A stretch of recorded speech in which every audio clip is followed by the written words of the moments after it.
राजकारण, समाजकारण, कोकणातील प्रत्येक घडामोड. सिंधुदुर्ग 24 तास आता नव्या रूपात.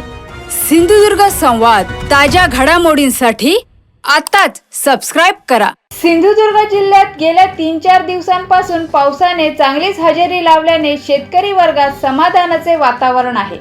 जिल्ह्यातील अनेक भागांमध्ये शेत नांगरणीच्या कामांना सुरुवात झाली असून काही ठिकाणी पेरणीही करण्यात आली आहे. पुढील 3 ते 4 दिवसात पाऊस आणखी सक्रिय होण्याचा अंदाज व्यक्त करण्यात येत असल्याने शेतकऱ्यांच्या आशा उंचावल्या आहेत. वेळेवर झालेल्या पावसामुळे खरीप हंगामासाठी पोषक वातावरण निर्माण झाल्याचे शेतकऱ्यांकडून सांगितले जात आहे. या वर्षी तसं पाहिला गेलं तर 5 मे पासून कोकणात आपल्या सिंधुदुर्गात जिकडे तिकडे हळूहळू पाऊस सुरू झालेलाच आहे.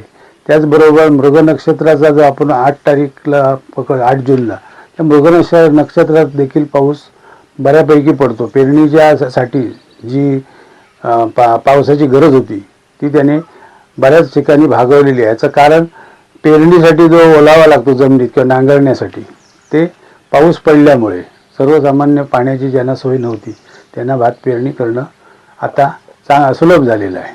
दुसरी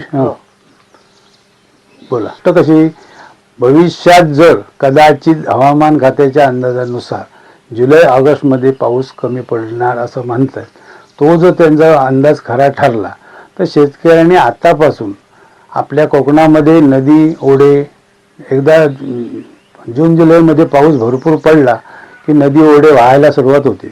ते पाणी आपल्या शेतामध्ये कसं आणता येईल ह्याच्यासाठी पर्यायी व्यवस्था काय करायची ह्याची आतापासून योजना आखली पाहिजे. त्याचबरोबर कृषी खात्याने देखील त्यांना सहकार्य केलं पाहिजे. आताची काय परिस्थिती आहे, तुम्ही भात पेरणी किंवा नांगरणीचं काय सांगा? आताची परिस्थिती अगदी खूप चांगली आहे माझ्या मते. याचं कारण काही ठिकाणी आम्ही भात पेरलं, काही ठिकाणी आत्ता जो पाऊस पडला आहे ह्या ओलीवर लोक भात पेरणी करणार आहेत. त्याच्यामुळे आताची स्थिती अगदी शेतकऱ्यांना पूरक आहे. पावसामुळे त्याच्यामुळे कुठल्याही प्रकारचा खंड पडण्याची भीती वाटत. सिंधुदुर्ग 24 तास आता नव्या रूपात. सिंधुदुर्ग संवाद, ताज्या घडामोडींसाठी आताच सबस्क्राइब करा.